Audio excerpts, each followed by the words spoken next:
Speaking on ego death, you hear this term, and what does it really mean? You know, I used to take psychedelics, and people talk about it, ego death on psychedelics, and it's momentary. It's not like the ego has died and now it's dead. No, the ego is constantly reborn. It's constantly in fluctuations. So you can have an experience of ego death, not denying that, but it comes right back. So it's like this daily process of bringing the ego into submission. The ego is, they say, it's the self. It's the perception of the self percepting itself. It's, you know what the ego is. It's that need to protect the mind from the rest of the world, to protect yourself from embarrassment, shame, to view yourself as good, as righteous, as correct. And so in that way, it can get us into a lot of trouble. So people don't want to be wrong. They don't want to be embarrassed. But it's useful. It's useful because if used correctly, it can keep you on the correct course of action. It can keep you on a good path. But if used incorrectly, it can isolate you. It makes you arrogant. You know, it makes you selfish. The ego is all about self-preservation. So when we have these moments of ego death, it's kind of like an acceptance. And it's a constant struggle to bring that into submission and to improve it.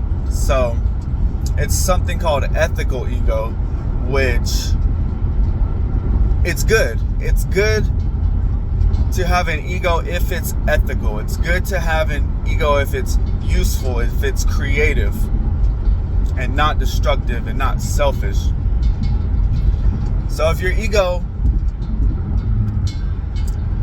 and it doesn't necessarily lie to you. So if you want to be a better person, if you want to be a better man, if you want to be a better father, that's good, and the ego is useful for that. When you lay your head down at night and you say, oh man, I was a good dude today, I was good, I was correct today, that's ethical ego. Like,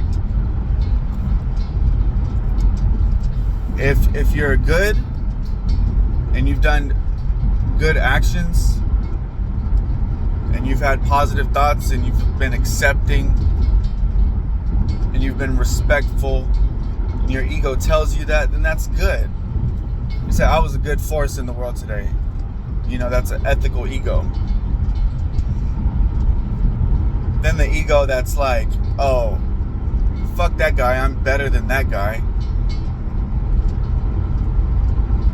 Or he's a loser, or, you know, and you're comparing yourself to others and in order to make yourself feel superior. That's not the ego that you want.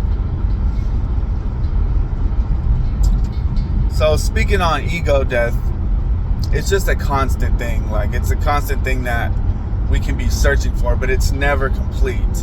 The ego is never dead. You can never lose the ego, bro. You can never lose it, but you have to maintain it. You have to bring it into submission and keep it in its place. Make sure that it's congruent. Make sure that it's ethically correct. Make sure you're not lying to yourself. The ego is not lying to you and making you think that you're something you're not, or trying to be something you're not. Because that's like one of the biggest problems. I think we all think that we should be somewhere we're not. We think we should be something we're not. And the truth is, we're exactly where we're supposed to be at all times. We're exactly in the place that we've earned in the world, in the universe, under God. We're exactly in the position that we should be for the development of our character, for the development of our ego.